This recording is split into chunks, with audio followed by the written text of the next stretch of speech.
In honor of Digital Learning Day, we wanted to showcase some of the ways our students use technology at the high school. The Nettleton School District began its one-to-one initiative in 2013. This has changed the way that teachers and students approach teaching and learning. They are able to do things that they may not have even imagined before. The students in our Nettleton television classes, they learn how to edit digitally with Premiere Pro.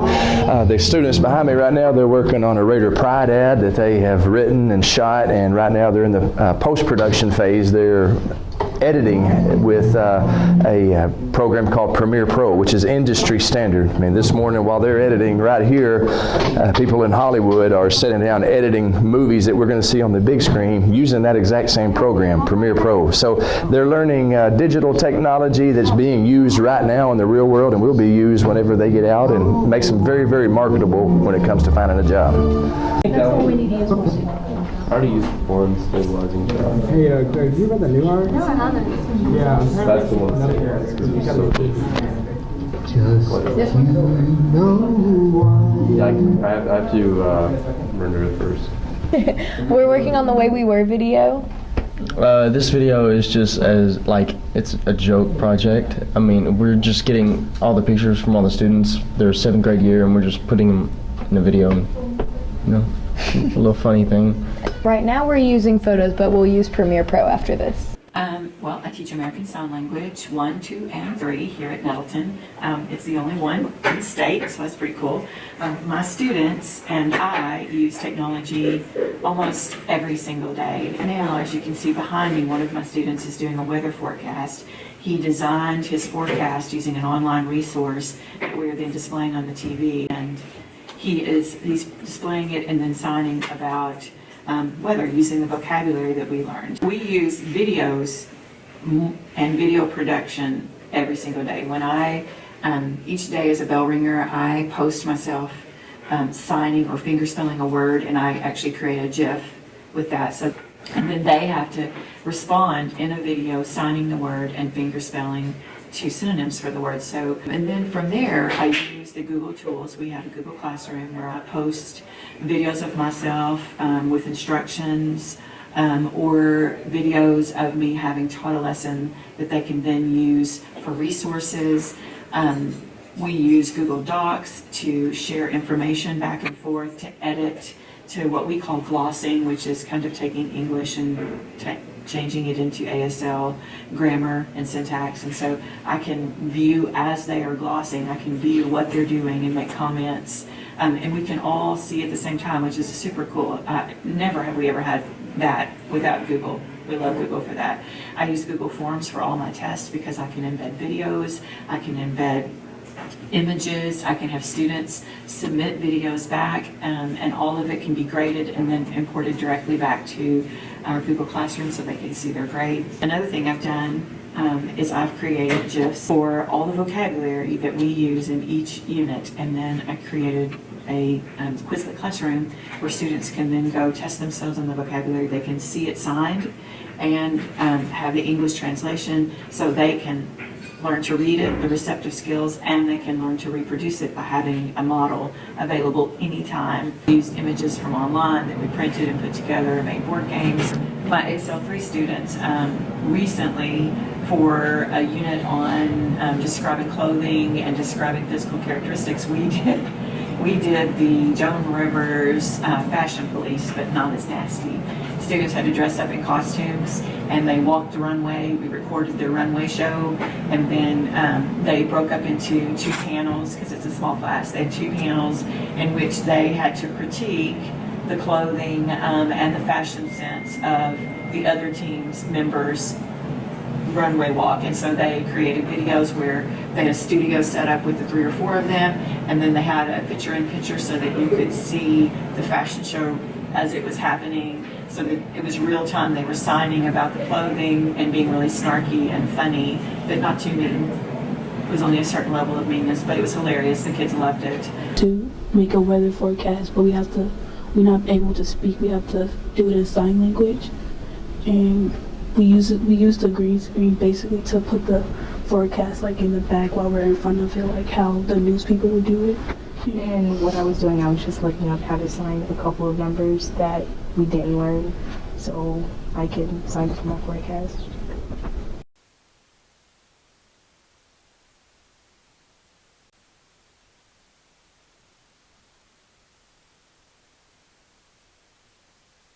This is our conference board for East Conference that's in like the middle of March. Every year you go, if you like within the East classroom you go and you do all these projects, and then at conference you get to showcase all these really cool and awesome projects that you've done over the year. And so it is required to do some type of booth, and every year we've always done like a stand-up booth that kind of like curves around, but this year the whole team really decided that we didn't really want to do that. We wanted to do panels, and so that's kind of what this is. We have many different projects ranging from our sidewalk mapping to sensory bags to Healthier Arkansas. We also have posters that are going in our booth. So I kind of got the inspiration, I did get the inspiration from last year's panels, which are over there. Just kind of trying to see what the person that designed it last year did compared to what I could do now. I'm using Adobe Photoshop 2019. I've been working on the schedule, the master schedule for East Conference. So I'm a documentation team leader, and I have to make sure everybody's in their spots for 3 different teams. So we're able to use Google Sheets to kind of go through and organize who's where at what time, making sure that everything's getting captured. So nobody should have a hole in their schedule. So we get to collaborate with that using Google Sheets. Our Nettleton Sidewalk project, we have been working on this for 2 years now, and basically we've noticed around our school and surrounding schools in Nettleton that there are not a lot of sidewalks, or students can't transport from point A to point B safely without using the road, and we wanted to change that. So we made this map using ArcGIS, and we've also gotten some survey responses from our parents of the Nettleton School District, and we put that into our map, and we've taken their requests into hand, and now we're just working on getting grants and getting the sidewalks applied. So this right here, the yellow, means that's where the sidewalks can be fixed. So this is like around, right around the school area. Then the high school is over here. The blue sidewalks means what's good. There's sidewalks from the school, but you see these surrounding areas right here, like right in front of the school. They don't. The red means there's no sidewalk at all. They need to be, sidewalk needs to be implemented. And then we go to Race Street, which I think is over here. Yeah, this is Race Street right here. Lack of good sidewalks, or they're right in somebody's yard. So like you have to pass through somebody's yard if you want to travel from point A to point B safely. And also, let me show you a crash data. So you can see we have these hotspots of where crashes were in Jonesboro. I'm working on a SkillShare project in creating a Nettleton High School. The process I use to create it is a thing called Google Maps, where it's just a picture of our school where you can just go around and take better looks of the area. So I've been going off of the details I get from the pictures to create it into a image on SketchUp. It's be used for stuff like if you want to add a building, that they would have a better idea of what it would look like and where they could place it. It is a caliper, and we're using it to like measure like the thickness of like our stuff right here. It's right here. It's kind of not the best, but it's prototype. This experiment is to track the position, velocity, and acceleration of a cart on the ramp and see how they relate.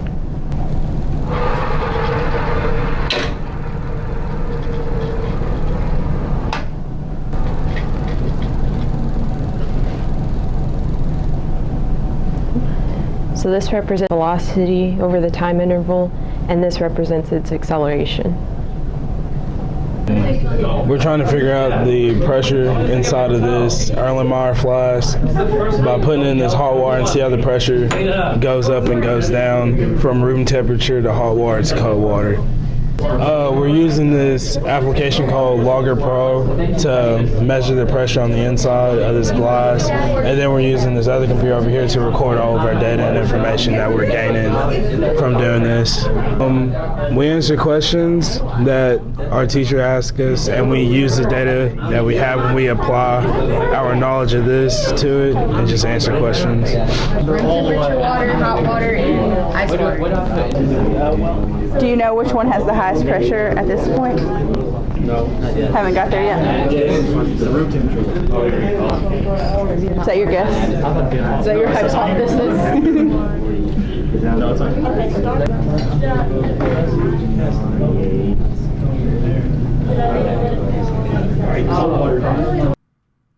For one of her assignments, Miss Chelsea Smith's English students have the option of recreating a scene from the book as they read in class.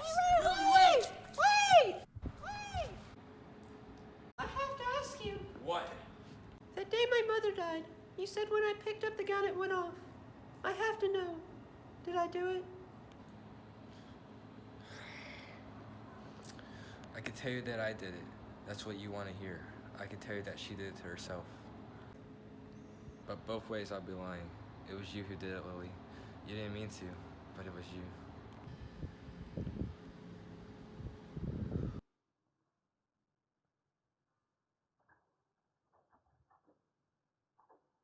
Rosalie, what happened to you? Well, after you left, that policeman named Shu let the people come back and get their apology. They hit you again? Well, two held me down and one hit me, the one with the flashlight. And he told me to say I'm sorry. And when I didn't, he came at me. They didn't get no apology, though. We've got to get you out of here. I can't just leave. I'm in jail. So what we have done is each student got to choose what question they wanted to ask, like in a survey type sense. And then they got to actually go around and ask either on paper, or they got to do like a Facebook or an Instagram poll. And then like Josie's group decided if they wanted to do sumo or Fuji, which one was better. And then they got to use the statistics that we've learned to figure out like pie charts. There it is. And then which one was used more, and they got to figure out the percentages. I learned how to make graphs. And I learned how to use a pie graph by getting percentages. I also learned how to survey people in a kindly manner over this project. Us three right here, we did a procedure getting surveying people over our project, and our project was what they rather like Shipley's donuts or Krispy Kreme donuts, and we all end up surveying people, and that's how we end up getting this graph. And somehow Shipley's end up winning. Hannah Rainwater actually wrote a book for my sensory bag project, and me being an artist, I illustrated it. First I did it on paper, I drew it with pencil, and then I took some of my paint pens and marked it in black so it'd be easier to scan and transfer over to Photoshop like I have over here. And the beginning of the illustrations start with the black and white, and then by using Photoshop we can not only color them in, but we also added text for the book itself. And once we have these done, we're uploading it to iBooks and getting it published. For fire truck and ambulances for kids who need to know how they aren't scary, how they're not trying to hurt people, how they're there to help them and how to help save lives. So this is one of the pages that I just finished working on, and this little guy right here is actually one of my cousins. He's made after one of my cousins who has autism. So that's Tyler. Well, my book right here, for a little while I was working on just writing out what I needed to do. I talked to my aunt and asked for her opinion on how I should handle it, how to write it for kids with autism or needs like that. So it's taken a little while to get it done, but now as I'm seeing the pages come together, and Athena did such an amazing job at illustrating, it's really helping it all to come together. And I'm really looking forward to when we can actually put them in fire trucks and ambulances for kids to actually get to use them. So right now we're doing a fire truck, and before this we've actually done a firefighter. But Ava is trying to outline the fire truck right now, but we're using the tablet to draw and like sketch out our pictures. And then we use Photoshop to go in, and we may use like the paint bucket to like fill something in if we can't do it perfectly. But the tablet really helps out instead of using the mouse because it just makes it easier. So we're making these pictures for the sensory bag for firefighters and ambulance, for someone that may be nonverbal, that has like a headache or is in pain, and they can show the picture instead of saying it. Miss Holder's physical science students recently participated in a digital escape room where they were given clues and puzzles that they paired with content they learned in class. They then used their computers to key in data to escape the digital locks, thus escaping the room.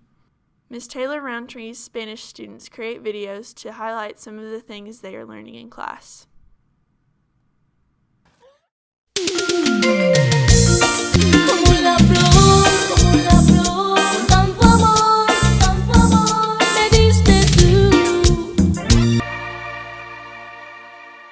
This is AP Computer Science A, and they're learning the Java programming language. So on this online curriculum, where we are currently is that they are making their own classes. So this is not kind of like it's not like a class like geometry or making a class like statistics, but more so kind of like a class and creating a blueprint for a code to do something. It's kind of like a blueprint. So they're kind of learning about array list, and they're learning about the for each loop with array list and things like constructors, and then the different concepts of methods. So in a sense, we're just kind of learning how Java, the programming language, works. So we can kind of see an example code right here. Let's see, something with array lists that they would type. It would look something, let's see, something like this. There we go, some code right here. For this coding activity they would write, they would need to, it doesn't have to look exactly like this, but they would need to get the same output of what this question would be asking. Java is just one of the languages that a lot of programs that are in the back end, programs that they're kind of writing would be kind of things that these applications that are running on our computer. Now, not everything would use Java, but these applications that we would have right here, each of them have their own language. Some of them that might use Java. In a sense, kind of learning how to write really crude, or I don't know if crude would be the right word, but the basic language of a computer program. All right, so right over here for my sensory bag project, we've been printing articulated toys with our 3D printers that are over there. We have about 15 reams of different colored filaments. As you can see, we've used a bunch of different kinds. These toys were mainly printed to stimulate the tactile senses that people have. Whenever people suffer from sensory overload or some kind of meltdown, a lot of the time experiencing a stronger sensory input than what's going on helps the situation a lot and will cause somebody to be able to ground themselves. So this lizard on my shoulder is my personal favorite. He might be missing a leg, but still good. Very flexible. Our big dinosaur. We have our bigger ones printed for display for East. This is segmented in a bunch of different pieces. The small lizards. Some cats, some butterflies. I'm working on a video for FMIC that we went over and made to get some of the kids interested in East and videography. These are some of the clips right here.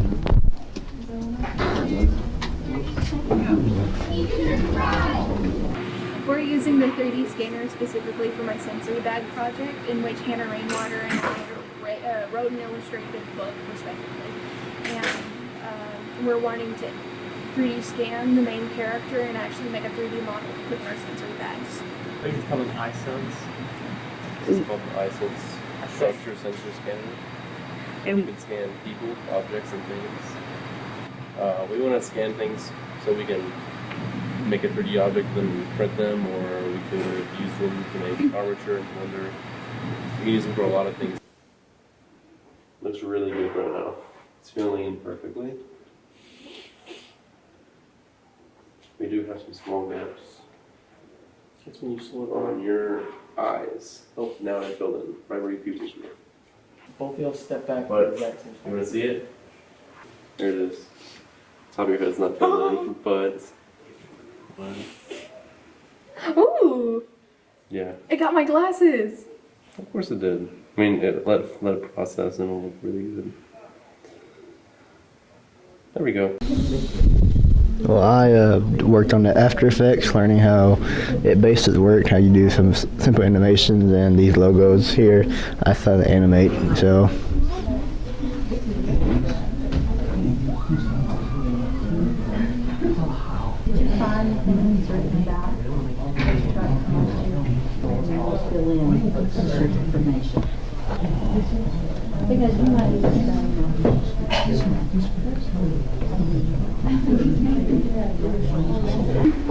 I'm working on a Black History blog for Black History Month. On it I put like different activists and people who have already done like so much for the world and people who are currently doing stuff for the world. It's really been like educational for me because I've had to like find people that you really don't hear about a lot.